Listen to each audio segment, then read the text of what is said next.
Okay, we can go ahead and get started if that sounds good to everybody else. Again, I really appreciate you all being here. I'm actually really excited. Maybe mixed feelings, but for the most part, excited to share some of the research with everybody. I am recording this so that way I can also post it onto our YouTube channel. So for those who are not able to make it, they'll be able to take a look at it later whenever it is most convenient to them. As I am presenting, if you see me hesitate, it might be because I'm letting some people in who have joined us late. But if it becomes a big disturbance, I'll just let you know if I'm admitting anybody. And then just to also ensure that the interpreters have the spotlight, just make sure that your videos are off in the meantime. And then if you'd like during the Q&A session to turn it on, you're more than welcome to do so. Okay, so I want to go ahead and get started. I felt it was really important to start having these community updates because of the sheer commitment to transparency. A lot of research that is done, especially within non-Western countries, and especially within marginalized and vulnerable communities, tends to be very extractive, right? So they'll come in, next thing you know, they're, oops, hold on, I got a chat. Hide participants is there a way to hide participants whose videos are off? I don't know. I know you can pin the interpreter and that should be able to make the interpreter a bit bigger. Maybe even double clicking, I'm not sure entirely. But if you're not able to see if for whatever reason you can't see the interpreter, let me know and then we can kind of workshop it. Pin worked, okay, perfect. So just make sure that you have the interpreter pinned on your end. That should help alleviate some of the scaling issues with the interpreter's video. And okay, yep, so I wanted to make sure that everything about this research was transparent. This is a very community collaborative project. I wouldn't be here and this research wouldn't exist if it weren't for these communities, specifically deaf and autistic communities within Barbados. So I felt it was also my responsibility and duty to ensure that my participants, interlocutors, and co-collaborators are constantly in the know of what's going on with this project that, ideally will have some good impacts for them.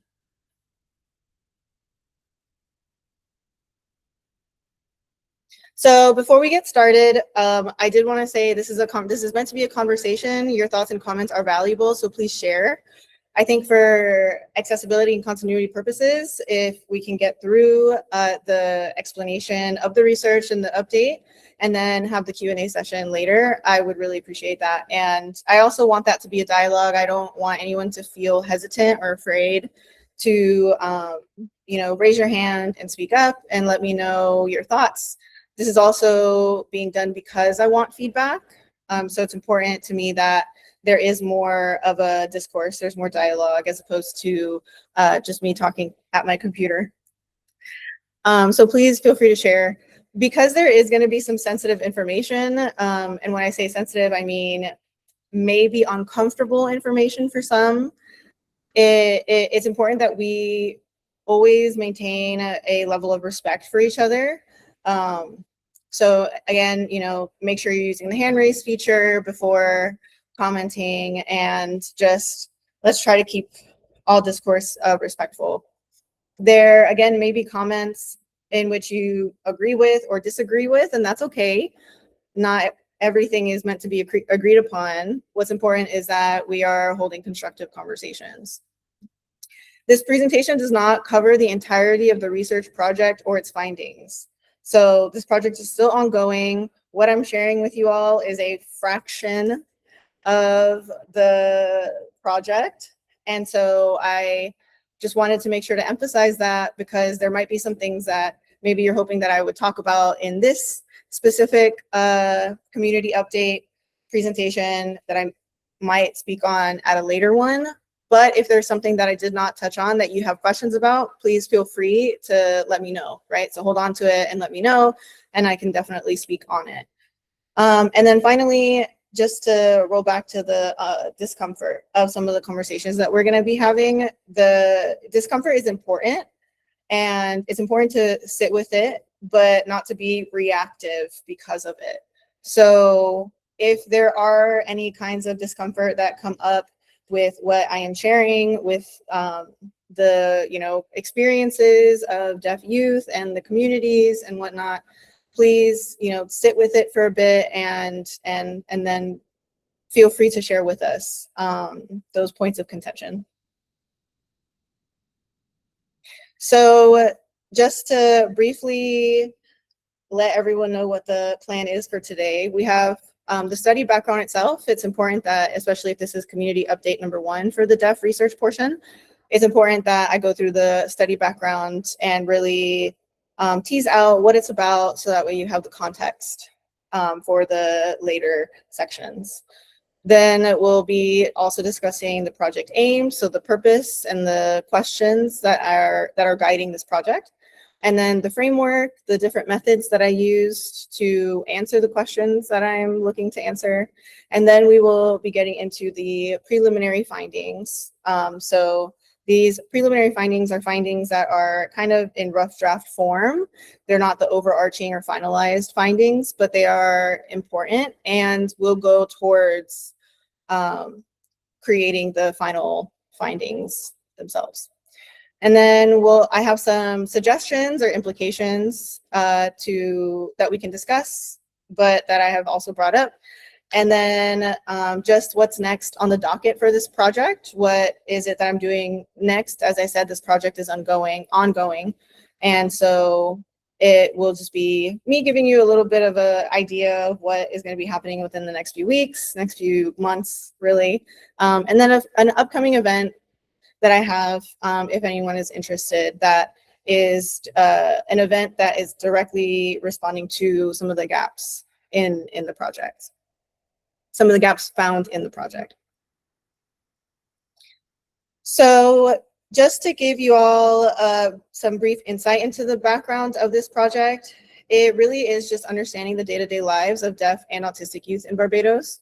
Today we're focusing on deaf youth, but nonetheless, in talking about the project, I wanted to make sure that both of them were within the context of discussing the project.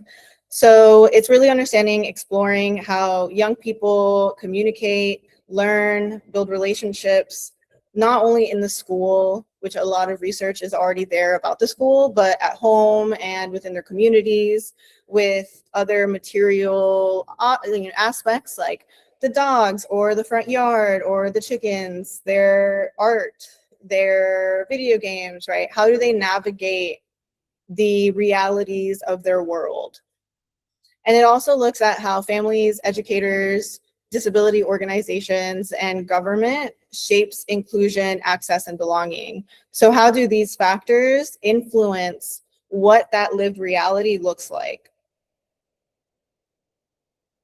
So the questions that I'm seeking to answer, in a sense, is what are the social and communicative and learning experiences of deaf and autistic youth in Barbados, as we've spoken? How do community disability organizations, families, and relevant social actors shape, mediate, and sustain spaces of learning, advocacy, and inclusion for deaf and autistic youth in Barbados, including lack thereof, right? So how are they sustaining, how are they shaping these spaces, but how are they also maybe constraining or limiting these spaces for these children? And how are disability-related policies, reforms, and everyday policy practices enacted, interpreted, contested, enforced, not enforced, within Barbados's evolving disability policy worlds? So really understanding how these different levels, from down to the micro all the way to the macro, how these things kind of create a holistic approach or a holistic lens to understanding the life of the child, and therefore the life across the age from childhood to adulthood. So it's kind of an amalgamation of a framework or a patchwork, if you will. I'm using a lot of very cultural and critical approaches to disability as opposed to a medicalized or pathologized approach. As an anthropologist, as a PhD candidate in anthropology, it is really, really important for me to understand disability through a cultural lens and through a socio-historical and socio-political lens.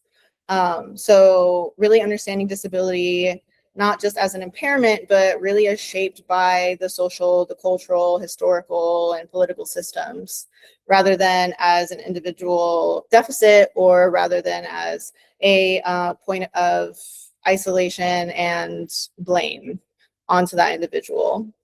It was also really important that I center this project within the Caribbean context.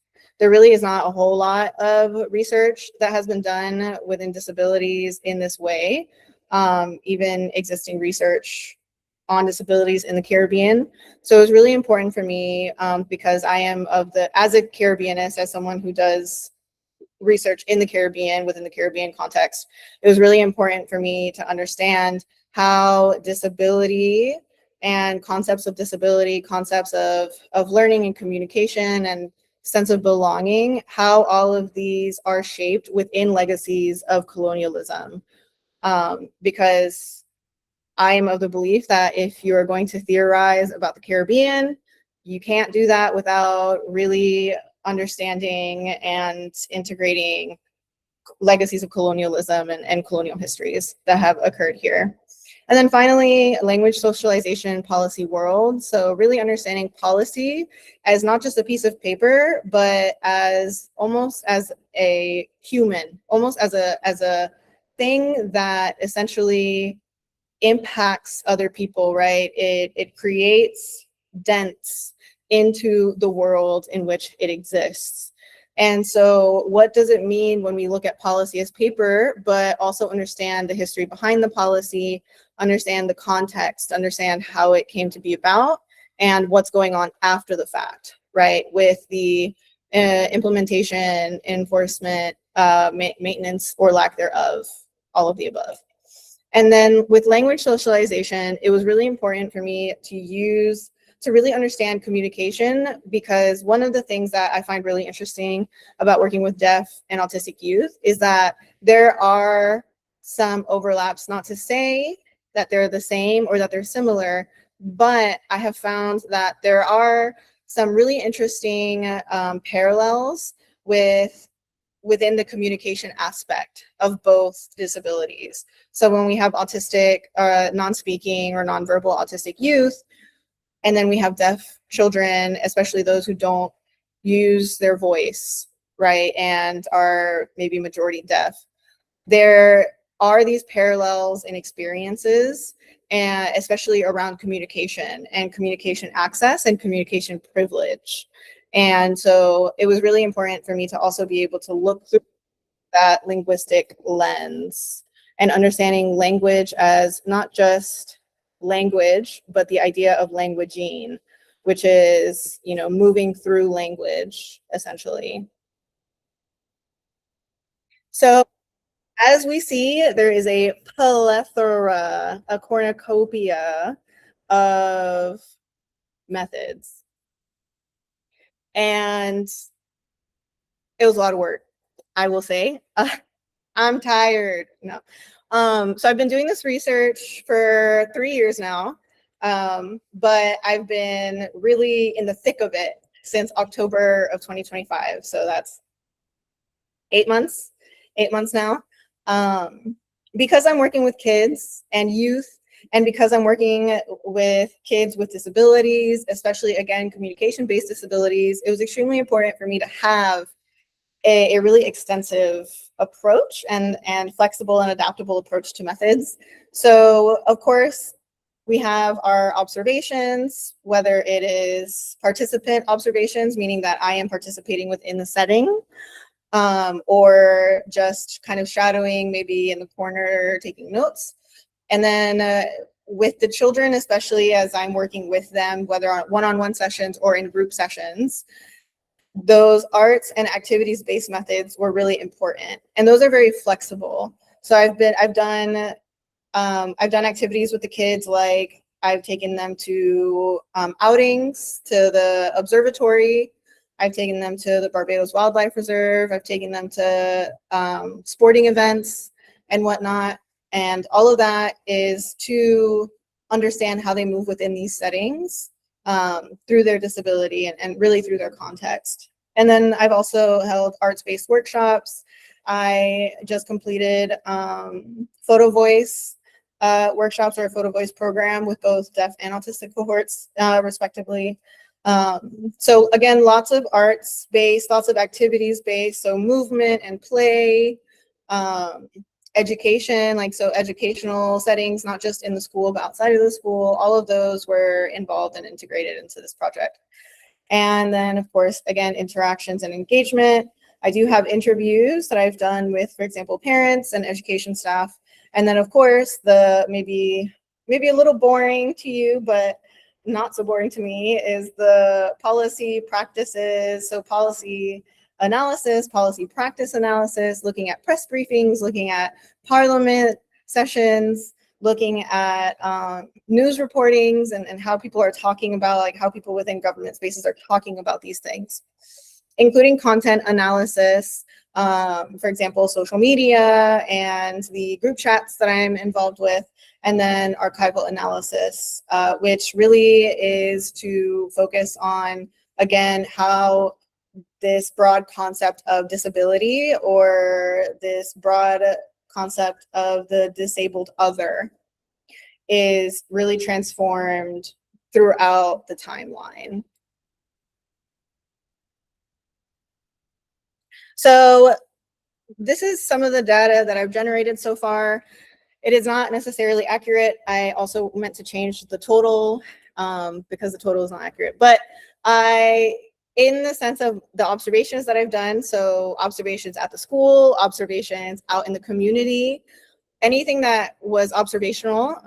So far, I've done a total of 406 hours with children and youth, and also included in that are observations within organizational settings, and so on and so forth.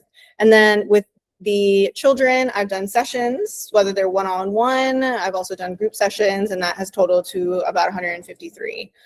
So I believe the number is at 559.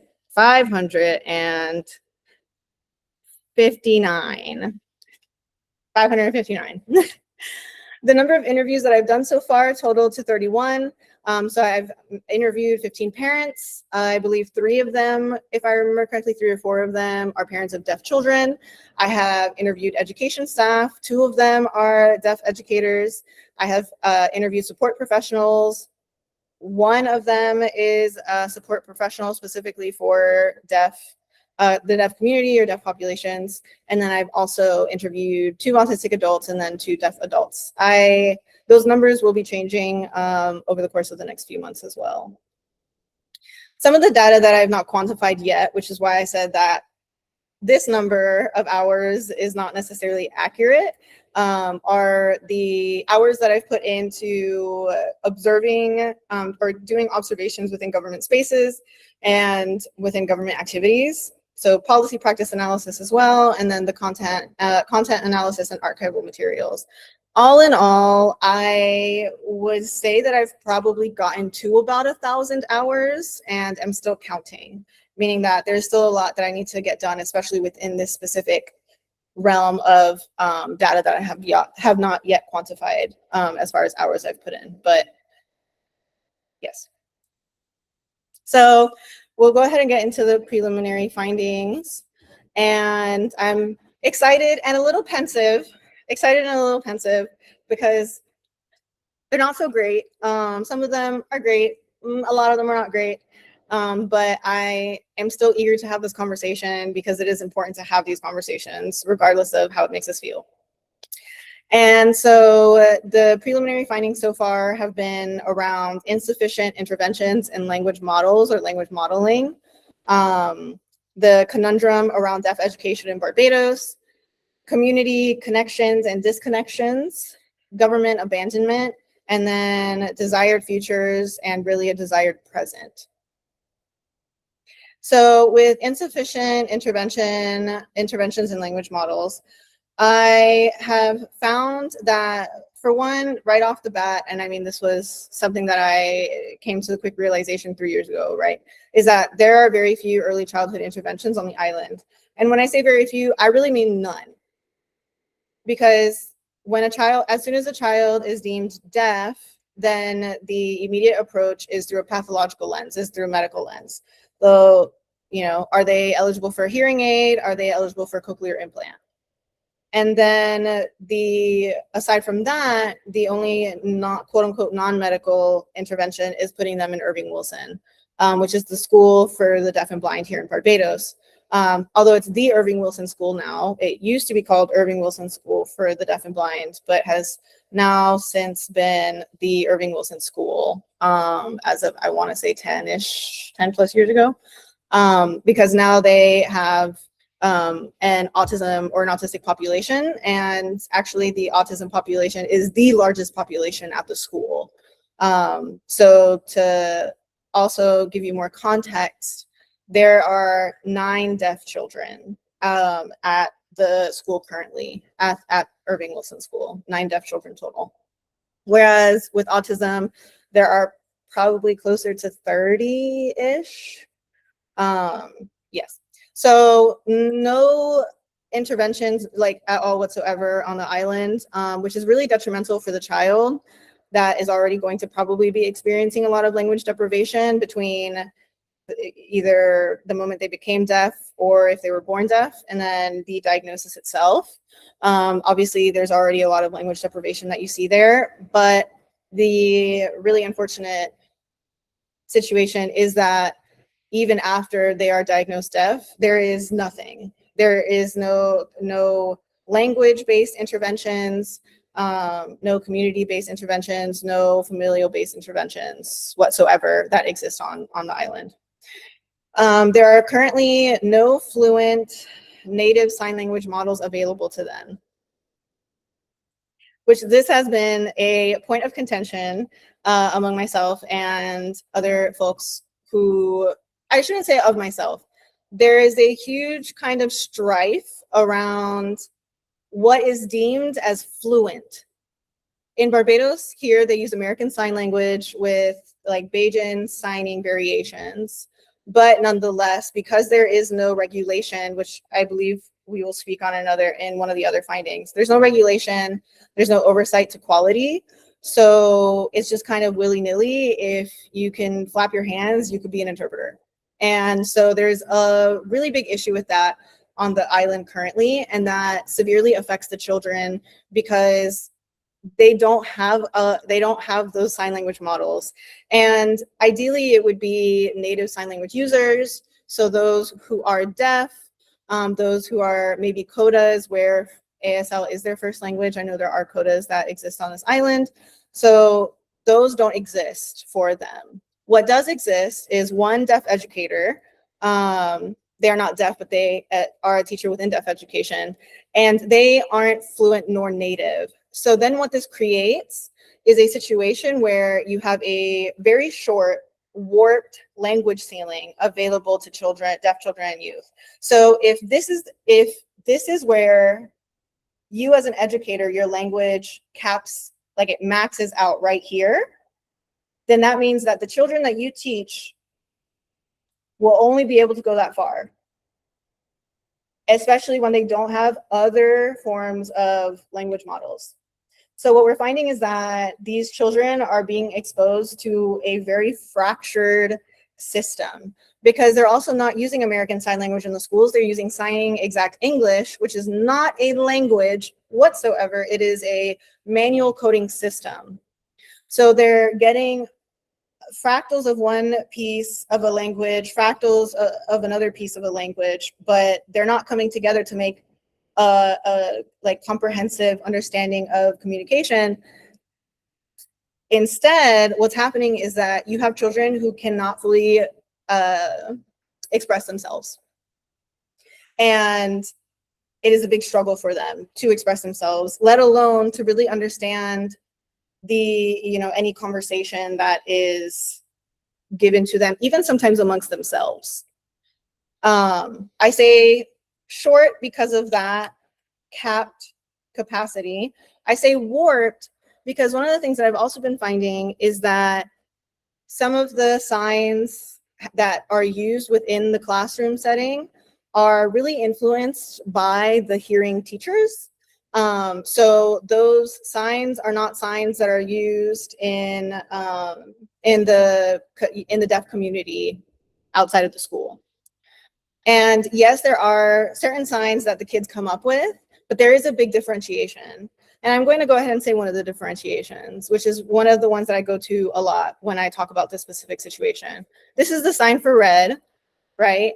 But the kids will sign this because one of the teachers told them that that is the sign for red. This is a sign for rat, but they'll sign it like this. Now, pink is on the chin, but they will sign this, which means penis. And so there are a lot of like contradictions around what is being taught in the school as far as signs specifically go, let alone grammar. Now, if we want to talk about grammar and structure, that's not being taught at the school at all because it is a signing exact English system.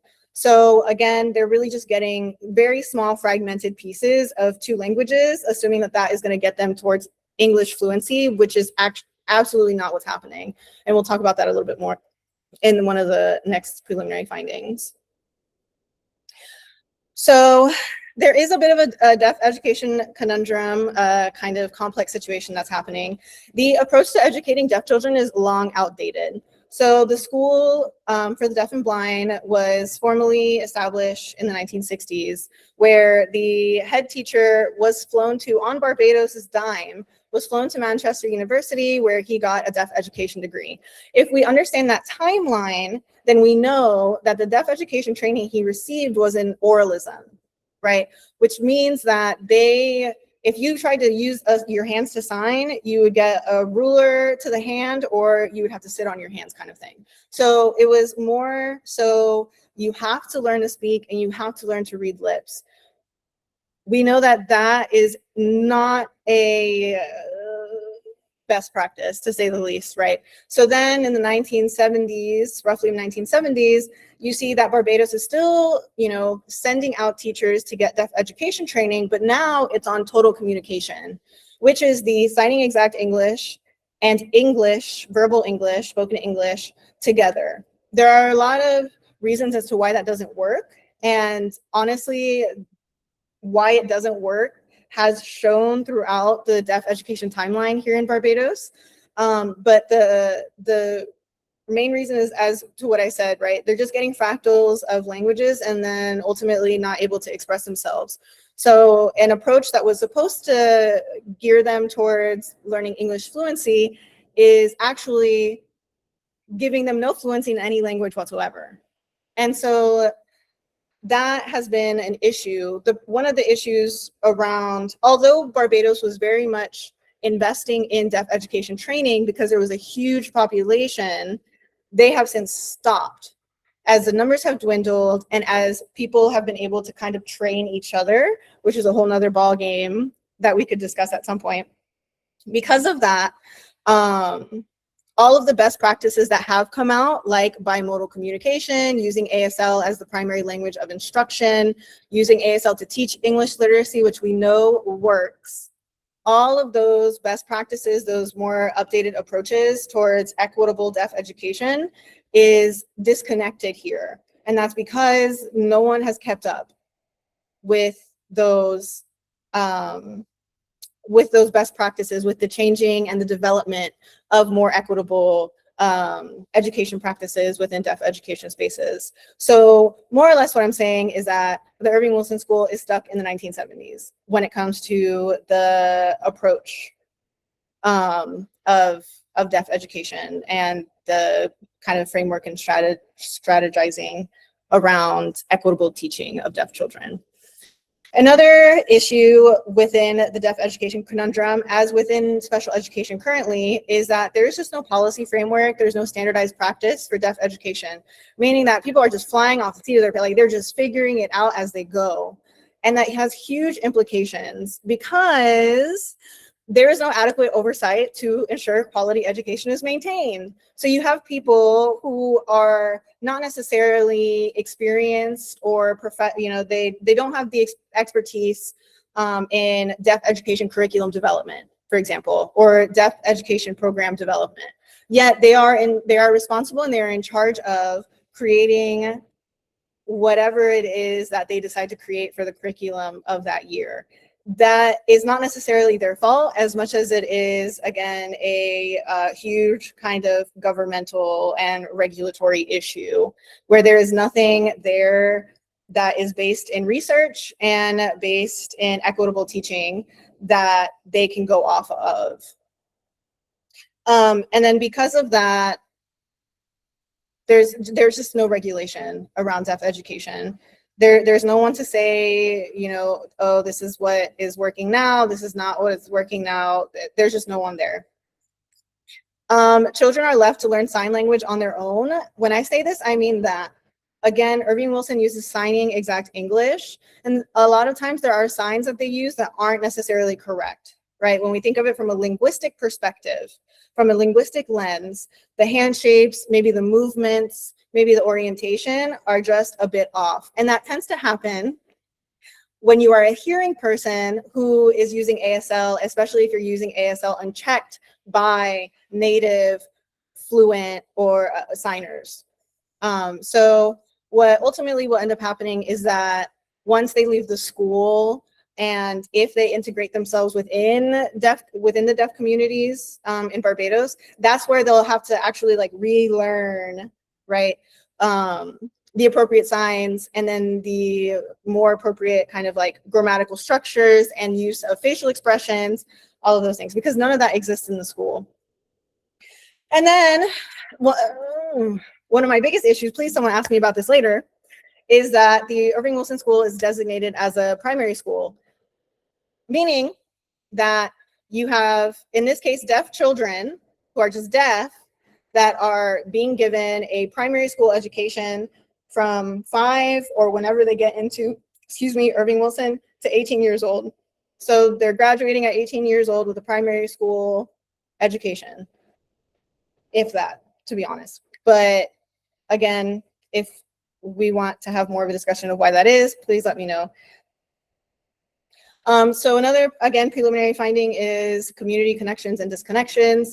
There is a lot of isolation within the community, within the deaf community at large. There are a lot of cliques, and there's just a lot of separated groups that kind of do their own thing that are in isolation. That does have an impact on the deaf children, namely around the idea of organizing and creating community-based programs that could, right, could especially fill in those gaps that the government seems to persist in having. So because of a lot of these gaps, and because there is no one else, these children end up really depending heavily on their relationships with each other. I mean that the only people they really talk to inside school, outside of school, are them. They, for all intents and purposes, are kin. They are family. And that's just how it is, because if it's not them, it's nobody. And so one of the issues with that is that they really don't have, not all the kids have access to each other outside of school. And then when they graduate, that's a whole different story, because when they graduate, then they might also not have access to those colleagues anymore, right? Again, unless they happen to be integrating themselves within the community or finding ways to hang out. but some of these kids are also very sheltered. Some of these kids are also just very sheltered, which causes further isolation.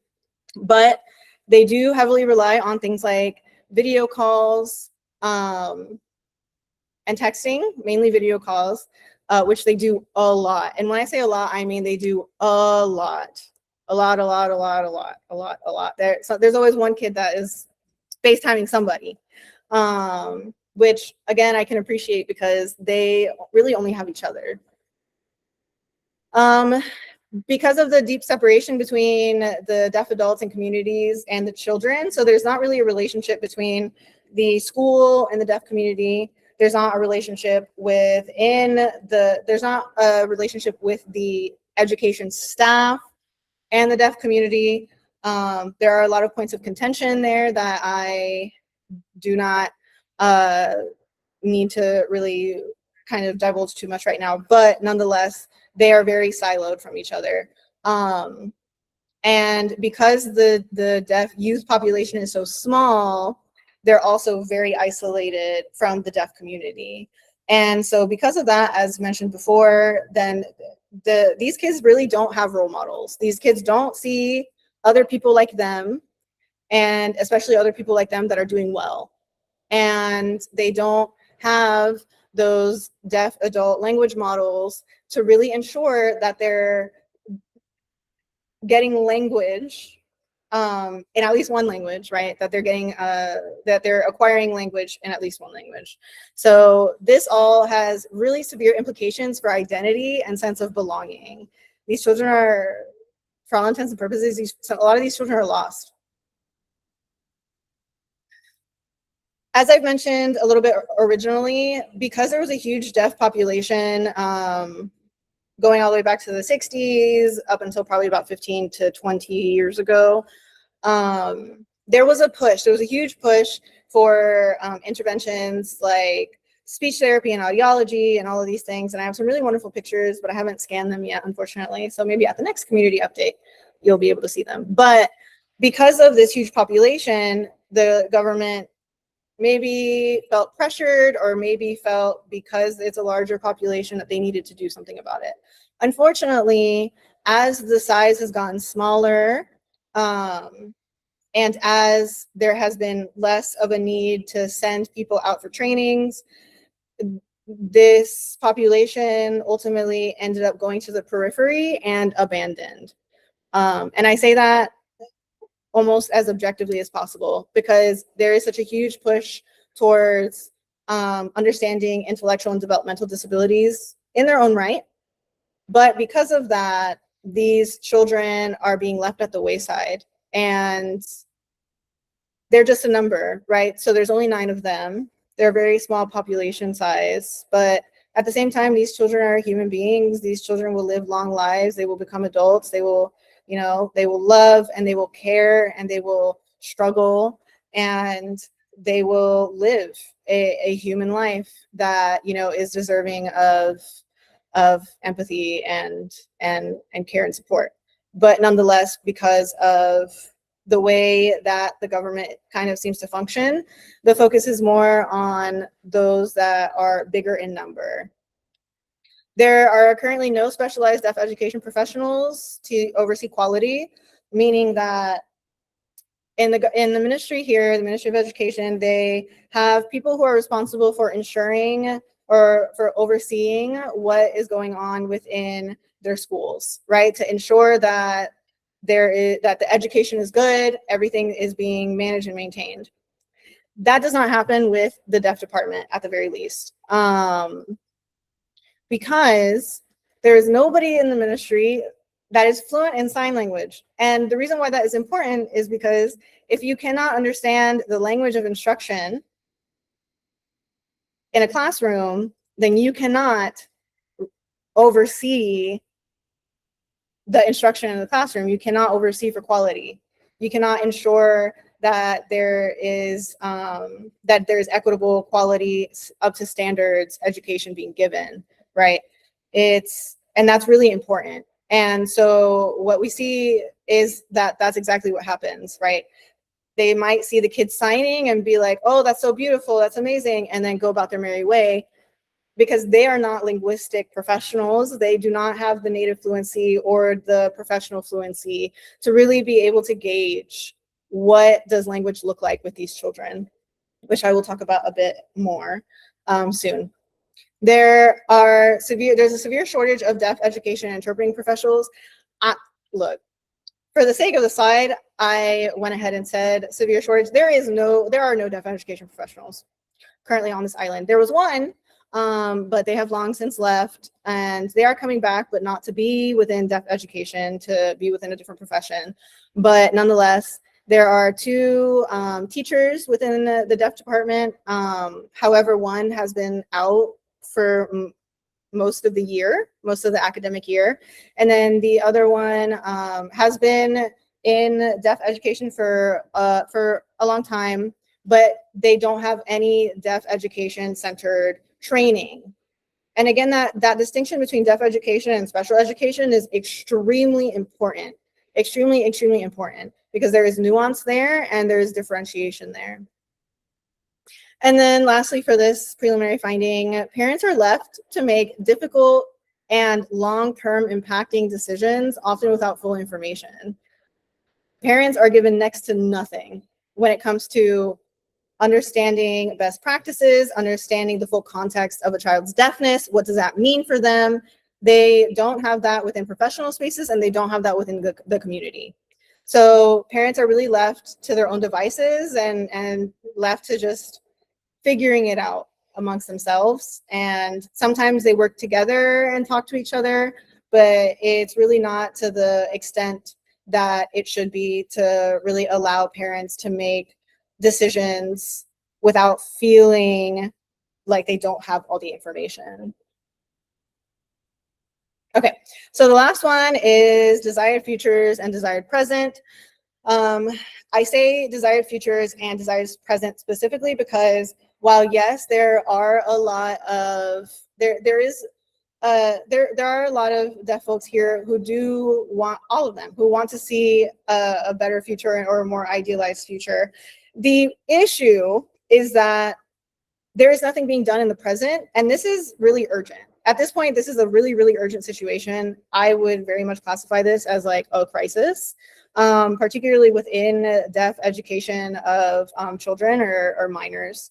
And if there isn't anything that is done soon, it's going to impact them for the rest of their life, as we have already seen among the different generations of the deaf community of deaf folks in Barbados, who have attested to that many, many, many a times. Deaf youth have a really strong desire to learn more. They want to learn things. They want to learn more than what they are given. They also recognize that the education that they are given is inadequate, even among themselves and the other departments. So they recognize that the autism department honestly gets more education than the deaf children do. They see it, just as children in general, they see a lot more than you think. They know a lot more than you think. They really experience a very immense uncertainty around their future. I've multiple times have sat with them and worked through art and storytelling to really understand like what they would like for their future. And they just go, they don't really, and a lot of it is because they're not given those opportunities to explore that. They're explored for them, which is a big issue. In general, deaf folks in general, both children, minors, and adults, really desire more opportunities and choice, but there are seldomly any opportunities for choice that exist on this island without certain kinds of support and resources that isn't necessarily afforded to everybody. And then accountability is, mind you, accountability as expressed by the deaf adults, but also accountability as expressed by the deaf children and deaf youth is really important. It's an important factor in many of the desired futures. So holding interpreters, sign language interpreters accountable, holding the ministry accountable, holding teachers accountable, holding those who have a very impactful and powerful influence on their futures and their livelihoods. keeping them accountable. That is a really big thing that has kind of transcended through the ages of those that I have spoken with. So some of the preliminary suggestions that I have, I was about to make a joke, but I'm not going to. Anyways, so we have increased community-centered interventions. At the end of the day, I'm a firm believer that community saves community. The government is not going to save you. Nobody is going to save you. Community will save you. Being in community is what will save you. And I think that there is really a untapped opportunity for these community-centered interventions where everybody just helps each other out. And these families need help. These families need help. They have the children. They don't know necessarily what is best for them, what works best for them. And so they're kind of just left there to their own devices. Secondly, implementing an equitable, modern, and regulated approach to deaf education instruction, including access to secondary level education. So we'll split those for a second. When I say implementing an equitable, modern, and regulated approach, I mean looking at deaf education best practices, which is largely around having Americans, in this case, American Sign Language, as the primary language of instruction, as the language of instruction. Because the research has already shown that, the research has shown it, the lived experiences have shown it, and that has really been the best practice for really forever. But as far as like after total communication, it has been the practice for some 50 years, right? So really understanding what are the more equitable, successful, and effective approaches towards deaf education instruction. And then again, secondary level education.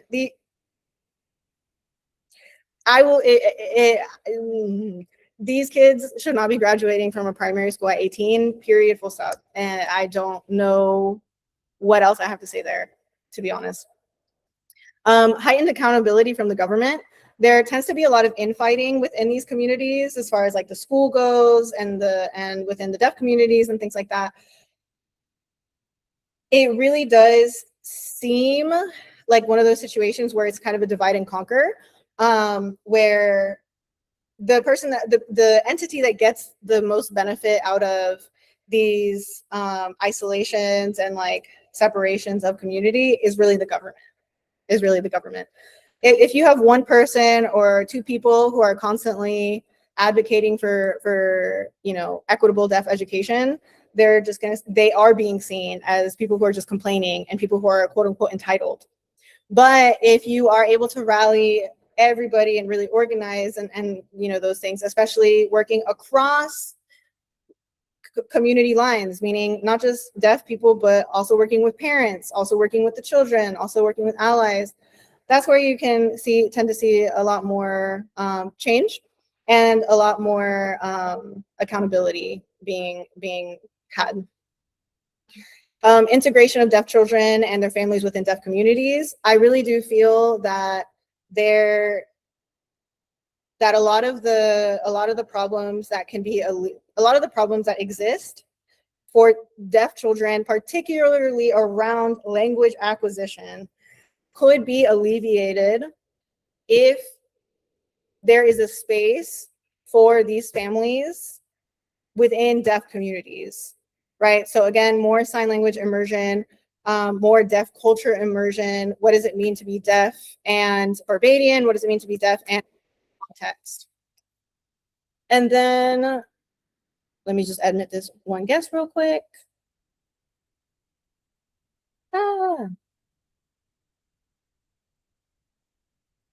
Okay. And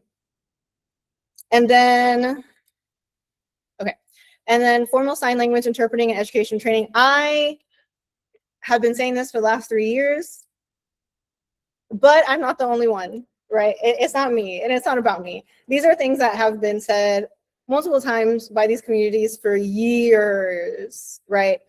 there are really no formal sign language modes of instructions. There are some programs here and there that are public and private. The public sector ones are kind of hit and miss. They're very inconsistent. And then the private ones are just very expensive sometimes and just maybe inaccessible. There are no formal interpreter trainings. There is interpreter training in Trinidad and Tobago, where they have UE St. Augustine. However, that is inaccessible and not necessarily of the same context for Bajans here who might be interested in interpreting or in further developing their skills. And then education training also doesn't really exist. And so really working towards creating these infrastructures would be a really solid step forward. For my deaf adults, right, especially, and for those who are soon to be adults, because there are students who are graduating, strengthen and expanded alternative pathways to continued education and careers.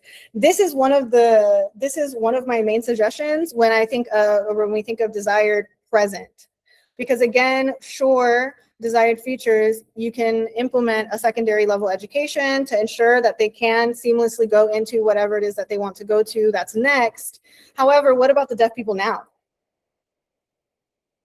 So there needs to be a more community collaborative and unacademic approach towards how we see professionalism, right? Do they have to have degrees? Are there alternative pathways that they can take that will still be where they are qualified, right? That's not to say that they should just be given jobs, what have you, but it's to understand and appreciate the qualifications that they already have, the skills that they already have, and working towards, really fostering those and creating those alternative pathways to certifications, to licensure, to degrees and whatnot, that can then really lead them to the career of their choice, right? Emphasis on their choice, and a life that isn't just about surviving, but about thriving. Qualified and equitable oversight of deaf education practices. I am telling you, there needs to be people in the Ministry of Education that are fluent, not only fluent in sign language and American Sign Language, but have a nuanced and linguistic understanding of what it is supposed to look like within the Barbadian context. Because if you cannot learn in a classroom that you cannot understand, you are not going to learn. It is like going into a classroom and the teacher does not know English, but everybody there speaks English. You are not going to learn the material, right? You're kind of left to your own devices. So there really needs to be a lot more oversight, a lot more regulation, a lot more standards around deaf education and ensuring that it is consistently equitable and consistently of quality. And then finally, cross-collaboration across the board. And when I say that, I mean cross-collaboration between communities and ministries and the schools and communities and the children and the families and the adults among themselves. There really needs to be a lot more of a cohesive organizing across these fields that can lead to more knowledge sharing. A lot of these people just don't understand what deaf education is, right? So if there are ways to foster that kind of collaboration and knowledge sharing to where people can have a better understanding of, oh, this is what it is that, people have been longing for. This is the kind of quality education people are pining over. I understand now.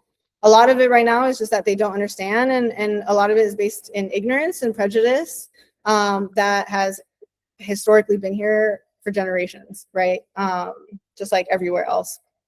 So that is a really important part. And it also helps keep everybody accountable, right? Because now with cross collaboration, there's a lot more transparency and a lot more of working together. So as far as what's next with the project, I am still hoping to conduct more interviews with parents. I am doing more observations and sessions with children. I am currently working through organizing the piles of policy, archival, and content data that I have, and I'm still adding to that collection. I do want to hold more community update sessions, so there is going to be a part 2 to this one, and I am starting to offer more nuanced trainings and education that respond to the needs highlighted in this research, and will continue to do so as I am more within a space of being able to develop these things, again, cross-collaboratively with the different communities.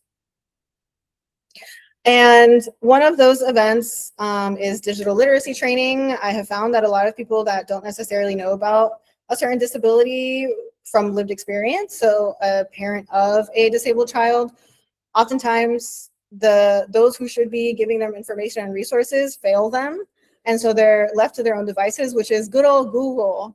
And so I thought it was important to give that power to the parents, but a more critical and holistic understanding of that power, meaning, you know, understanding what is misinformation, what is disinformation, and what is accurate and reputable, right? Peer reviewed and the like. So really putting the power more into the parents so they know what is, you know, what they can really count on. But that's not just for parents, it's also for education staff, for disabled folks themselves, for really anybody that feels that they could benefit from having more of an understanding of digital literacy moving forward. And last but not least, thank you so much to everybody that has stuck it with me. I am very happy that I did not hyperverbal my way through this presentation, or else we'd probably be a few slides behind still. But I really appreciate everyone here. I imagine that Carly has probably already hopped off, but nonetheless, I appreciate her for interpreting. And then Sierra is still here, and I appreciate her for sticking along with me as well, and being able to interpret for this, what I feel is really important webinar. So if there's any, if anybody wants to reach out or anything at all, feel free to email me, send me a message on WhatsApp. Please check out our website. I co-founded a nonprofit organization with a colleague who is from here in Barbados, along with a few other folks that are a part of our team. And we are really seeking to implement and integrate more of a disability justice framework into our advocacy, and really speaking truth to power, and providing more empowerment and information and education to different members of the community, because knowledge is power, and then there are also power in numbers, and that's a really important thing for us, especially within the disability community. And yeah, that is all. So I wanted to go ahead and open the floor for anybody that is interested in either, you know, feedback or comments or questions. If you ask me a direct question, I will always give you a direct answer to the best of my abilities. I don't beat around the bush, so feel free.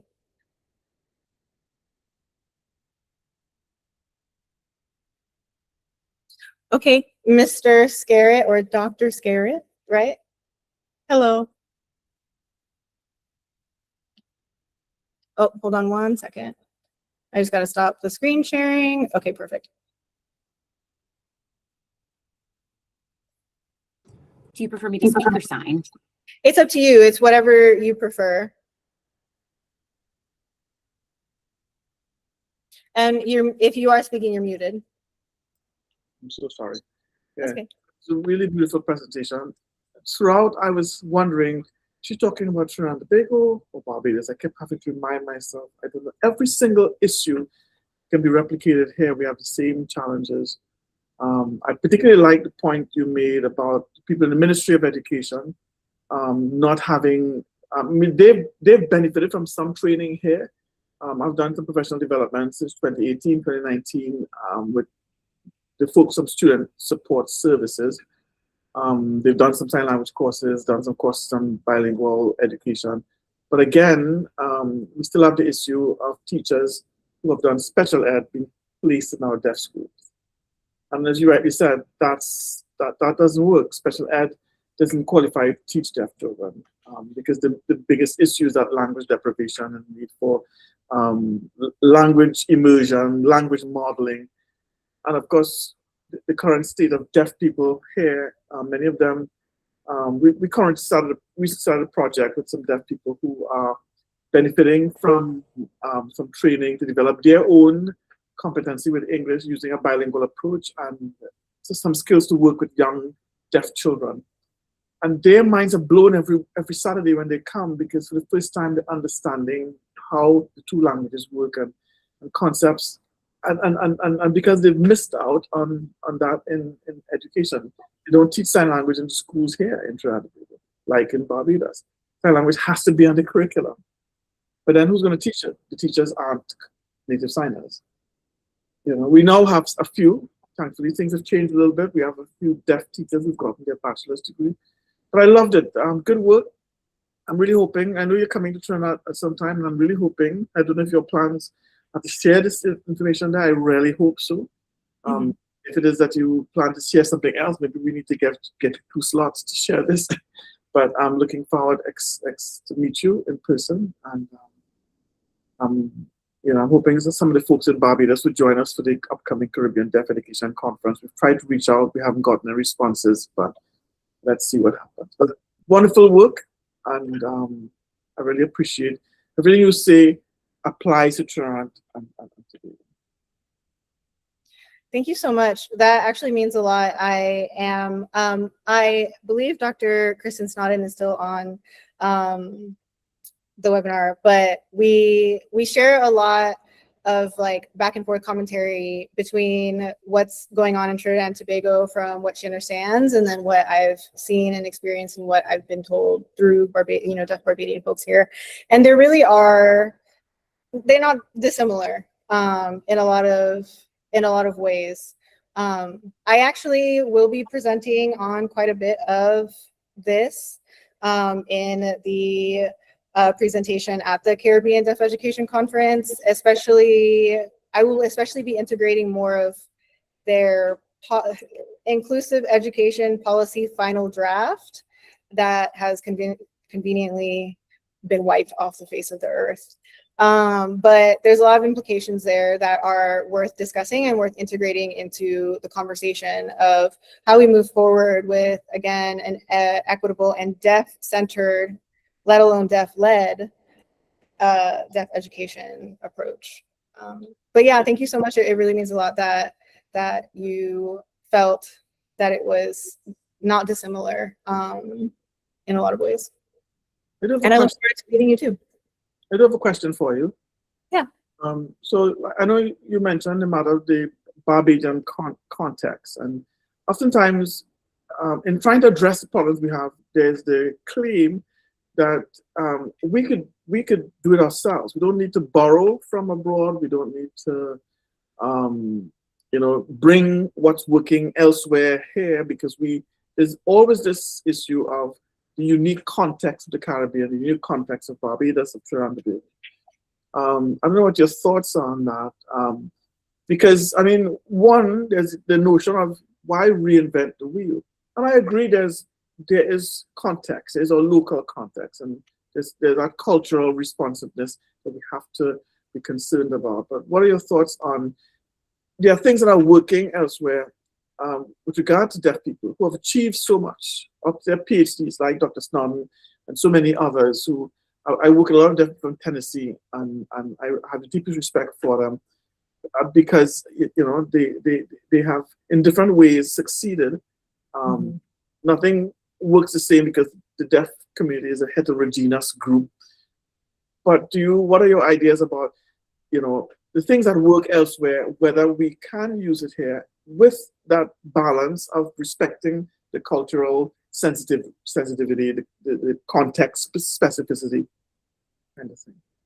Yeah, I have a lot to say about that, because it's one of the things that I have really been working through in my head when it comes to this research, especially because I wanted it to be so heavily entrenched and deeply situated within the Caribbean context. And one of the kind of sentiments that I keep coming back to is like, don't throw the baby out with the bathwater.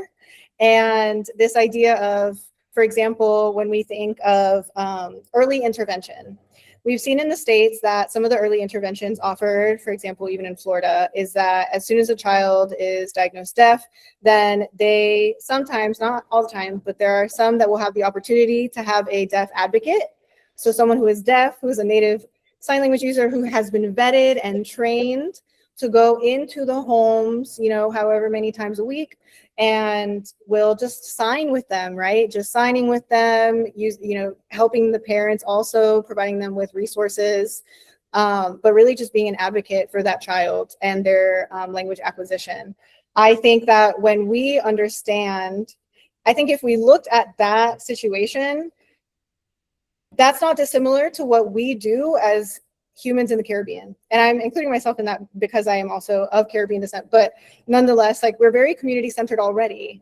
Like, we're very all about, you know, the neighborly love, and, you know, kind of going in and out of the porch, right? Always being around, liming or hangiano, like, we would say, but there's already these things that happen. And I think that sometimes we forget that Western notions of programs and approaches and interventions have actually been extracted from non-Western spaces, just to say. So I think that there are a lot of things that are valuable that do work in a lot of different places. And it's just a matter of, like you said already, ensuring that these things are situated and are within a foundation of like embedded cultural competency, right? So you wouldn't have me, right? Yes, I'm fluent in ASL, but I wouldn't want to be the one to go into the homes, right? I would want that to be a deaf native Barbadian, because they are going to have a lot more of that linguistic nuance when it comes to American Sign Language with Bajan Sign Language variations. And so it's things like that. It's understanding that, yes, certain approaches can work, but you got to keep it local. You got to keep it local. You got to keep it nuanced. If you're going to do storytelling, great. Anansi and the Spider. I don't want to see no child books from the U.S. with the little yellow bus that ain't nobody seen on this island, right? And so it's those things, like interweaving those approaches. All that to say.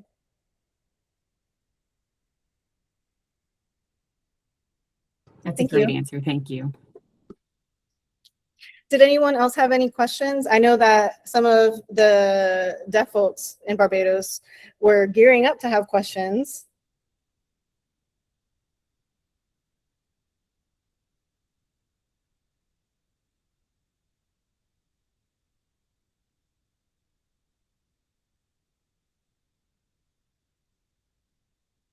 No more questions? No more comments? No more feedback? This is a project that is meant to be for a lot of you all, and so it's important to me to make sure that everything is representational and accurate, and really conveys or portrays what's actually happening on the island and what's needed. So please feel free to share.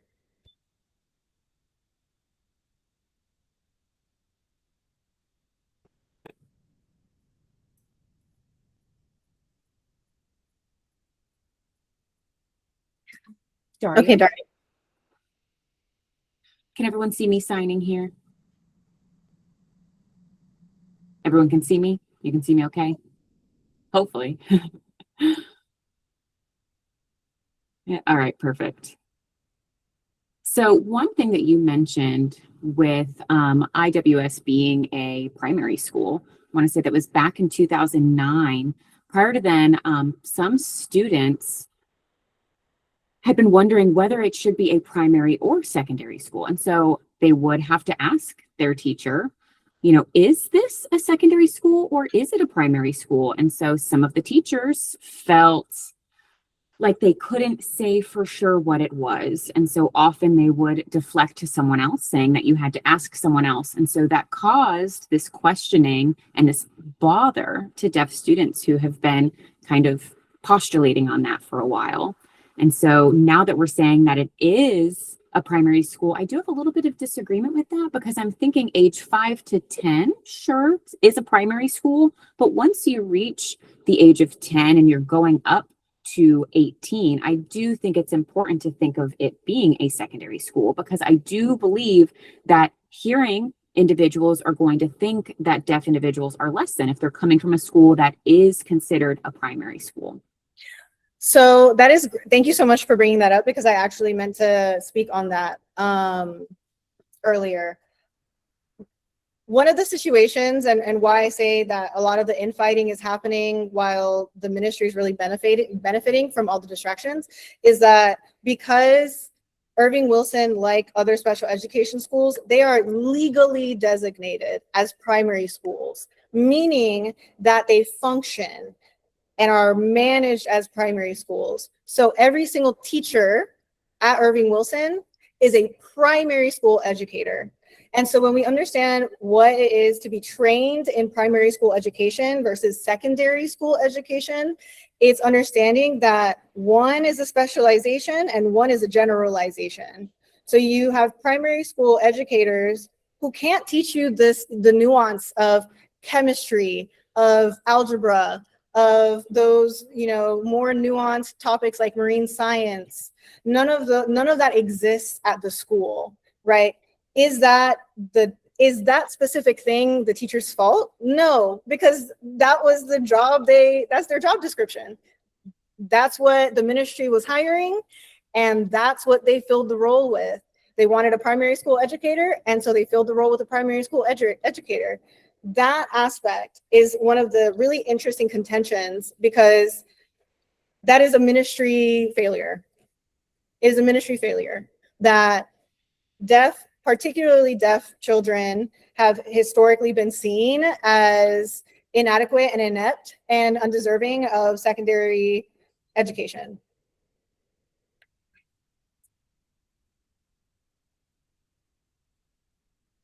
Very true. And something that I want to add to that as well is that some deaf individuals have already experienced being at the Irving Wilson School and then transferring to a public mainstream school for that 11 plus test, where they're able to learn and acquire a bit more knowledge. And typically they feel like, compared to the Irving Wilson School, their education, the system there is very limited. And once they get into that secondary public school, when they take that 11 plus exam, and they're able to get into that hearing school, and what they're able to learn, they can get their CX, right? And so that person, the teacher, their interpreter is still struggling to interpret and things like that. They do get some aid and assistance from them, but very few deaf people do get to accomplish that and experience that. And so I would say that it's typically, there's 1 or 2 boys who have been able to do that to 11 plus. Okay, yes. And again, thank you for bringing that up, because also a point of frustration for me, and a conversation that I've had with multiple people, including within the ministry, is that so the person who gets to decide if someone is mainstream, ultimately, the person who gets to decide if someone is in a pull-out program situation or in a fully mainstream situation is the teacher. So does the teacher subjectively see potential in that child? And that is what ultimately will determine if that child is deserving of more. The problem with that is that those are done through assessments. So every year, every so often, teachers make the assessments, the test materials for the child's assessments, which is on one hand good, because then there is differentiation, right? These teachers know the children and are able to formulate the tests around them. The main problem is that really those assessments are not assessments to understand the cognitive load or capacity of the child, but more so they're self-assessments to assess what the teacher has taught or not taught, because of the fact that the curriculum is so loose and flexible. The teachers are the ones who are creating the curriculum. And if the teachers are the ones who are creating the curriculum, then further, making the assessments themselves, then there is a lot of room for bias. There is a lot of room for below average teaching. And so that is a really big issue. There, again, there's just no regulation. And so that ultimately makes it to where the deciding factor is the teacher in the school, as opposed to the understanding the students' true potential themselves. They're doomed from the start, is what I'm saying. They're doomed from the start.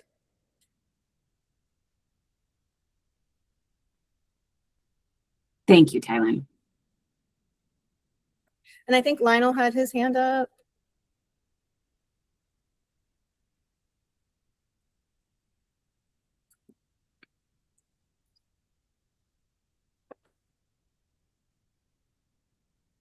Hi, this is Lionel. So I saw Kristen here. I wanted to chat with her if I could. I saw that she turned her video off. So I think that maybe we'll get a chance to chat in just a second. But hello, I am the president of BHDC, the Barbados Horizon Deaf Charity, supporting those who are here in Barbados. And so we have already chatted a little bit, and I do agree that we do need a bit more support, 100%, especially through the Ministry of Education, also with the deaf community and support for deaf children. I think cumulatively, honestly, it's not just here in Barbados, it's in the Caribbean altogether. It's all around the Caribbean. We're having the same issue, we're facing the same thing, and, you know, we need some people who are qualified, and, you know, I wouldn't say that things aren't working 100%, but, you know, like Martin Luther King said, education is the key for knowledge.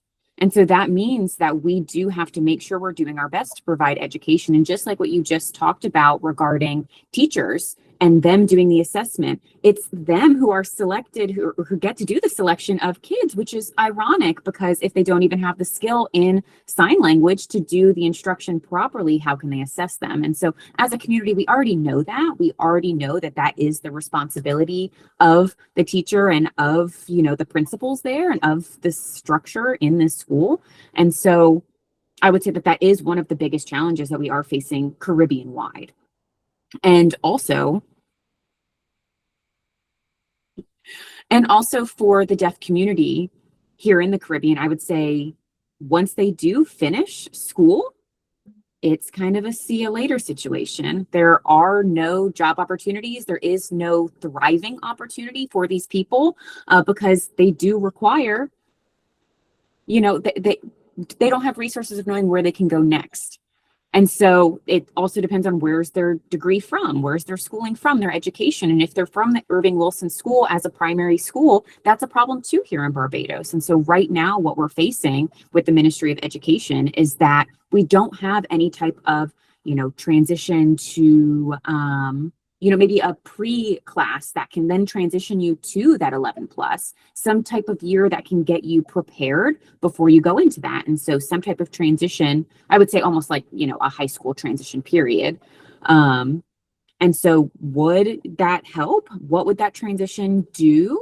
And I think that's a good question that we should be asking. How can we get involved? How can we help? How can we support our deaf students who are graduating and transitioning, not just with, you know, the Department of Education and knowing that we have a low population and low numbers, but still making sure that that does work. And so I do know that they're not going to want to do something like that as far as certifications, things like that with such a low population.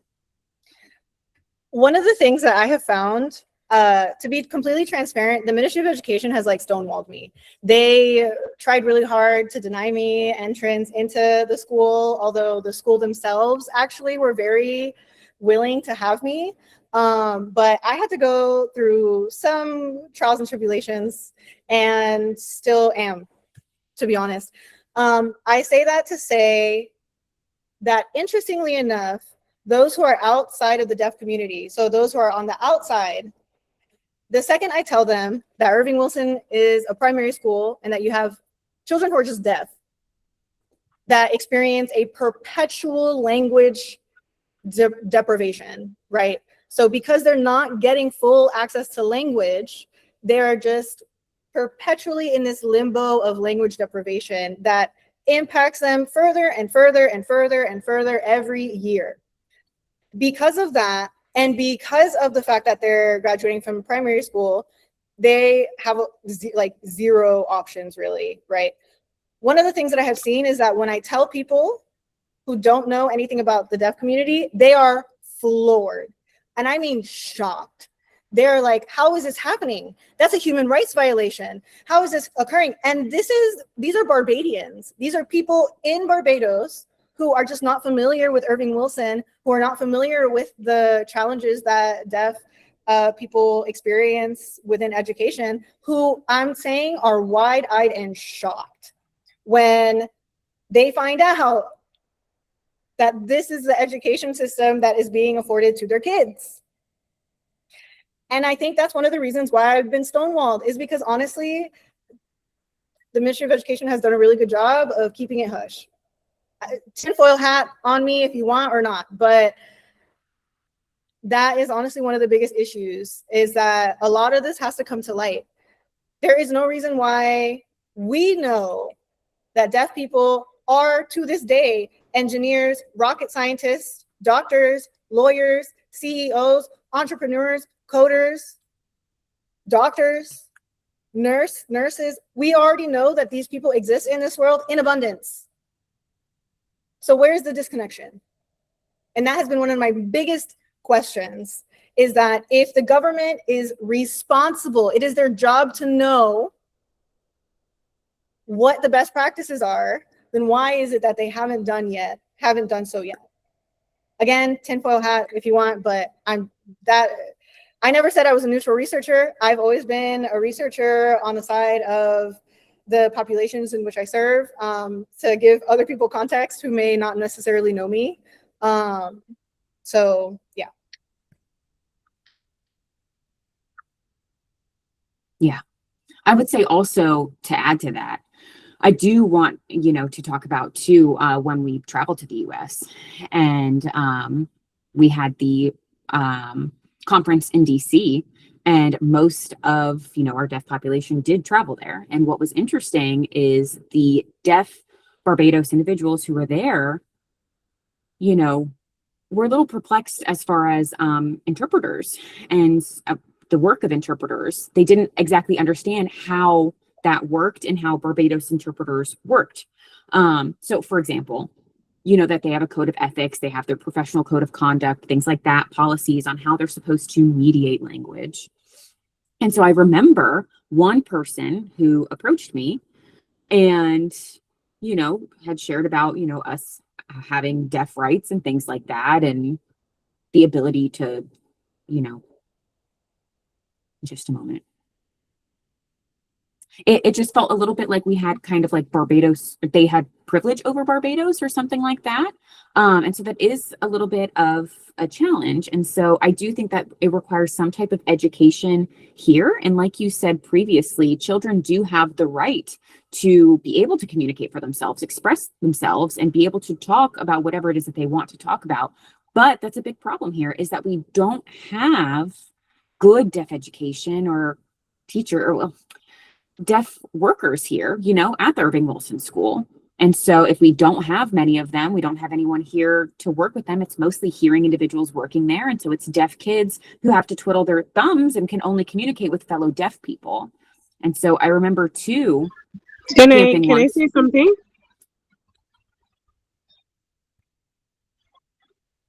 Go. Lionel, is that okay if someone shares a comment, or what do you think? Was I supposed to continue talking?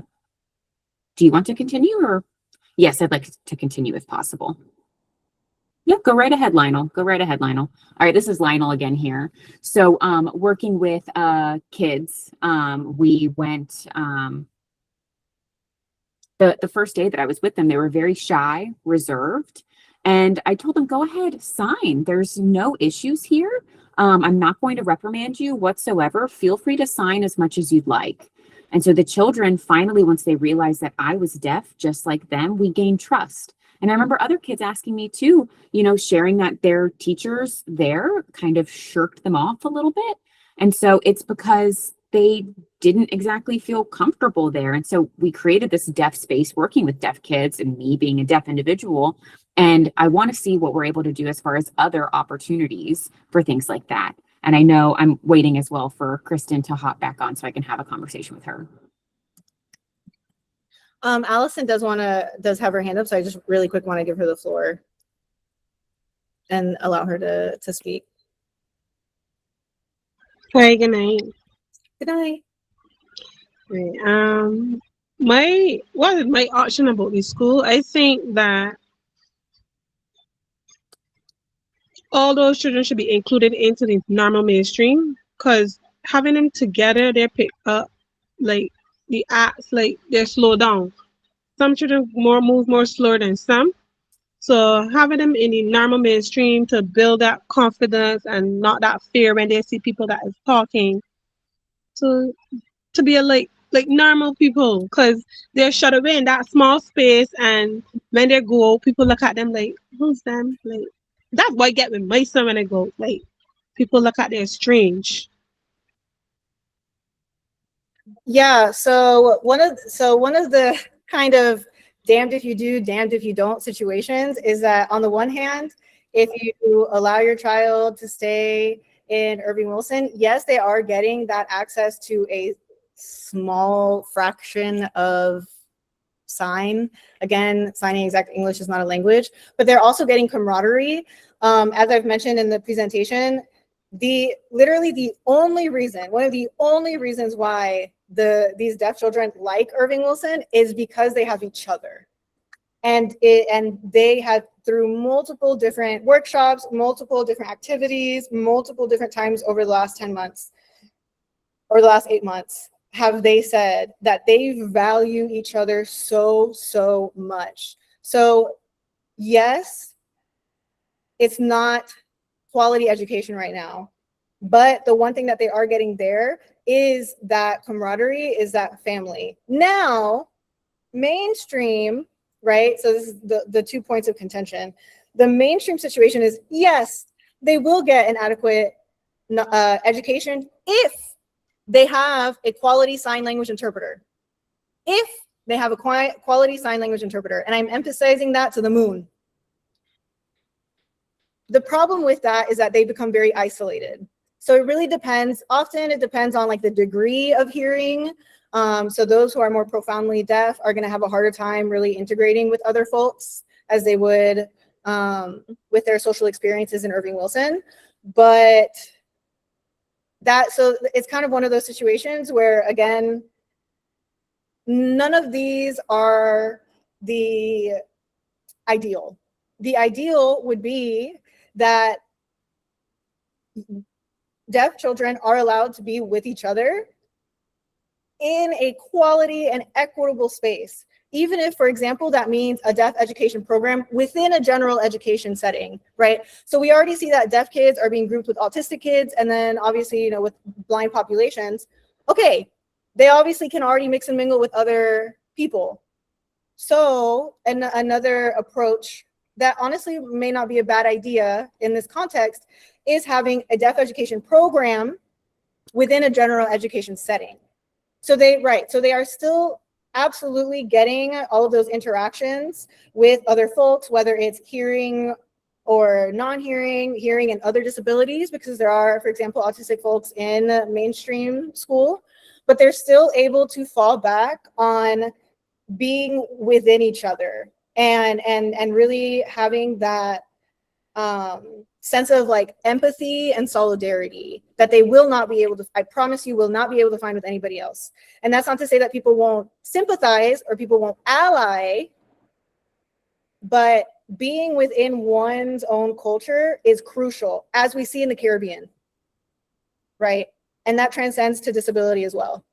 So having other children who are like them is really, really important. So I think something like that would be honestly really great for this kind of situation, where there is a deaf education program that is situated within a general education setting, because then you could even have further discussions of pull-out programs, right? If they're within a general education setting that offers both primary and secondary, beautiful. Now they can have the choices that they deserve, right? And that's really ultimately what it is providing equitable and quality education while also providing them with all of the choices that are afforded to other kids.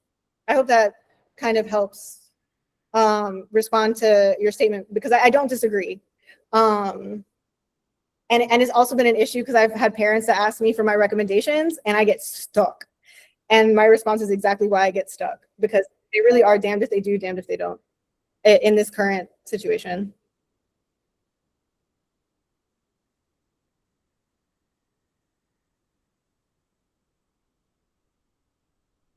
Did anyone else have any questions or comments?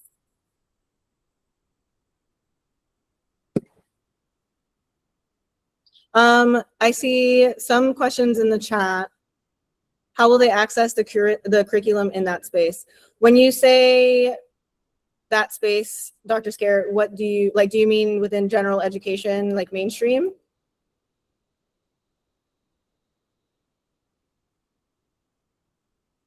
Sure, I was responding to another comment that was in the chat, but you answered it perfectly. So.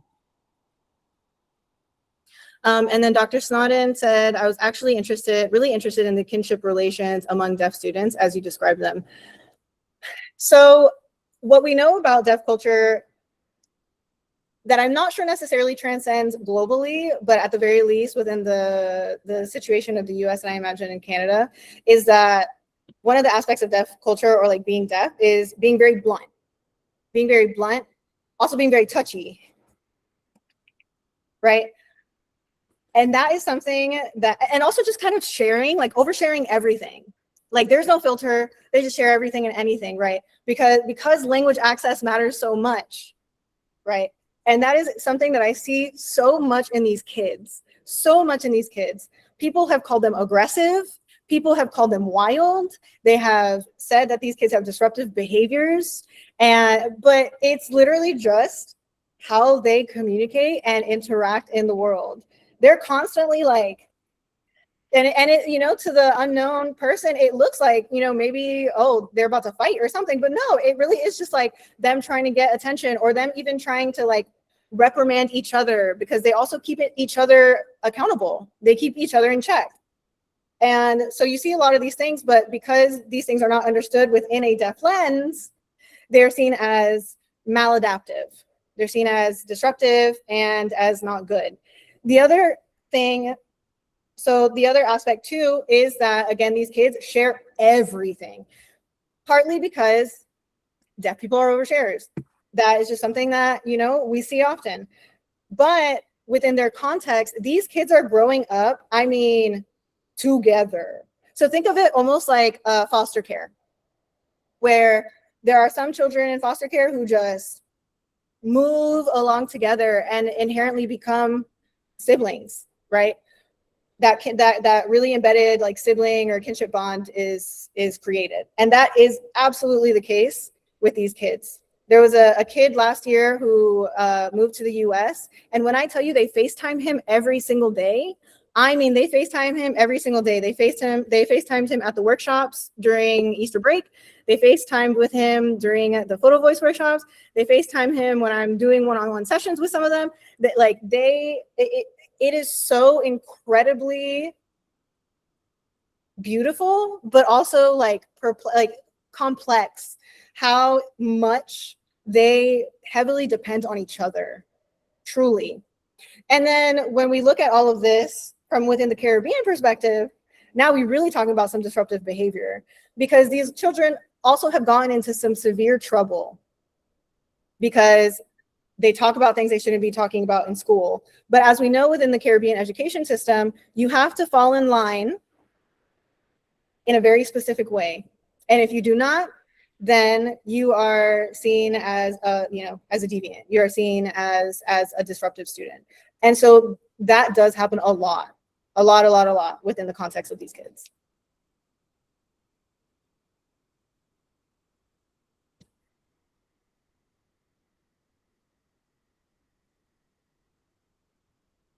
And then there is another comment in the chat from Amanda, I imagine.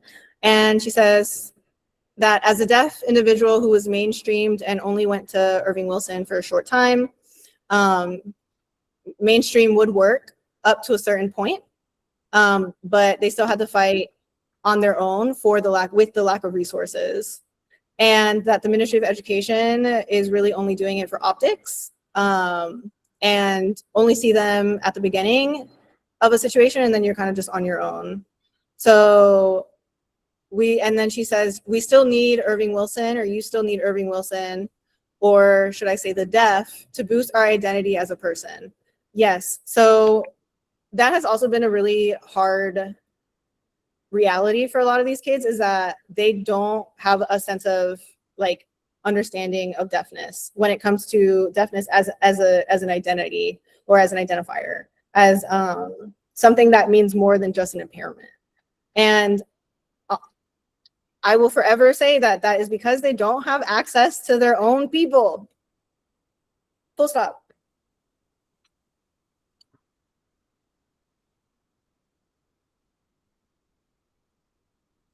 And then another comment in the chat. Thank you. This was a strong and eye-opening presentation. Many of the issues raised are still ongoing battles for the deaf community in Barbados. There has been progress in some areas, such as early childhood screenings and hearing support, but the wider community is still struggling with language access. Deaf education, identity, belonging, and acceptance of deaf life beyond hearing loss, or beyond it as an impairment. One of the main questions is how these revelations can now be made more accessible and actionable for the public, families, educators, and policymakers, and the deaf community itself. I would also love to see more discussion on the current status of deafness in Barbados overall, not only in terms of hearing services, but also sign language access, deaf education, family support, community connection, and long-term outcomes for deaf youth. Thank you again for this important work. I agree. And like I mentioned not too long ago, I am the first to say that I am not a neutral researcher. And I say that because I will also loudly say that if you do not keep your boots on their neck, they will not keep themselves accountable. And then when I say they, I mean government spaces. The government is going to look at 9 kids and say, it's not worth our time. And I say that because that is quite literally the history of disability rights and disability equity around the world. They see a small population and go, it's not worth our time. It is so important that you take this research, for example, you take this evidence, right? The governments are always talking about, we don't have data, we don't have data. The data is with you all. The problem is that it's not acceptable data to them. Well, now it is. All of these things, right? You already said, a few of you had already said, this is very, we already know this within the deaf community. Everything that you've talked about, we already know. Good. That means that this has a standing. That means that it's valid. It means that it is an accurate representation of what's happening. You use this as leverage. Use this as data, as evidence towards more improved and equitable policy making and policy implementation, and keep them accountable. When I tell you that I have had to send 9 follow-up messages to a government official, I was, good morning, happy Monday, I'm following up. Good morning, happy Tuesday, I'm following up. Good morning, happy Wednesday, I'm following up. Until they finally responded to me. You gotta be annoying. You gotta be annoying, but you gotta know what you need. And so that's why organizing and structure is really important. But all that to say, yes, it's what happens next. You all already know what you need next. That's the whole part of this project, is that you all are knowledge holders. You all are theorizers in your own right. You all know what you need. It's just a matter of organizing to keep it present, to not let them push you off a cliff into the periphery. And I'm willing to, support in whatever is needed for that. Let me see if there was any other comments in the chat.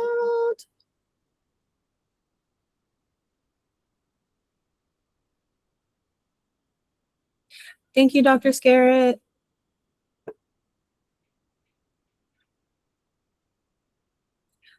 That leaves okay, there is one question. How are we expected to trust a system that continues to fail us, under-resource us, and benefit from our voices without fully investing in our own needs and long-term growth? The power of social media and the power of a globalized, lightning speed sharing of information should not be underestimated. And I'm going to say this both as a professional and as a disabled individual and as someone who works in justice advocacy. Shame them.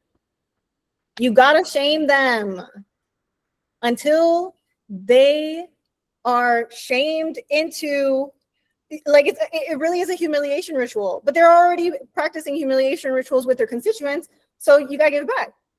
People need to know about what's going on. And that is the thing about the deaf education and the deaf community here in Barbados right now, is that nobody knows. The amount of time that I've had to give a whole monologue about what is going on and why it is so detrimental and so like contradictory to what Barbados is supposed to be as a developed nation, as one of the most developed nations in the Caribbean region. We need to keep them accountable. That is the only way. The system isn't failing us. It is designed as intended. That the system was never broken. It is intentionally designed this way. So in order to reframe the system, in order for us to really understand how it can be beneficial and centering us, right, or centering deaf folks, centering disabled folks, is to call for better accountability, better equity, and the infrastructure necessary to ensure that implementation is equitable and accessible.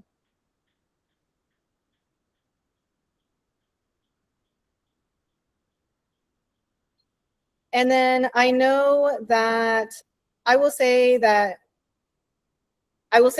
if you guys have any other further questions, please let me know. Feel free to reach out to me. As you all have seen, probably, I am very willing to have conversations around these topics. But I do want to give Lionel and Dr. Snodden the floor, because Lionel did make it explicitly known a few times that he really did want to speak with Dr. Snodden, and Dr. Snodden is also just a wealth of information. I really appreciate all of her mentorship and feedback throughout my dissertation journey. So I do want to give them the floor to kind of discuss more, especially from a more experienced and really deaf-led lens.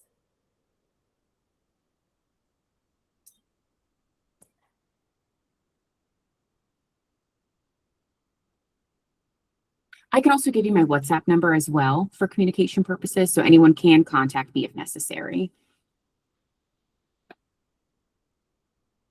All right, thank you so much. I really want to visit soon. I hope soon. Okay, so we'll leave it at that then. Are there any like burning questions, any last minute commentary? I really appreciate everyone's comments, and I appreciate all of just everything. I appreciate everything from all of you. I appreciate you all willing to allow me into your space. It's not easy allowing foreigners into your vulnerable, situations and contexts and livelihoods. And so I am really eternally grateful to be here and to continue doing this work. I had someone ask me when I would be done with my dissertation. When are you done? When are you finished? I said, never. He said, when are you done with the research? I said, never. I will never be done. I will never be done. Prepared to be sick of me is what I always say. Prepared to be sick of me. Especially the ministries. Prepared to be sick of me. Okay, anyways. Thank you all again for attending. this will be posted on YouTube shortly, probably tomorrow. So please, once it is, go take a look and share it with others, especially those who were interested and just couldn't be here.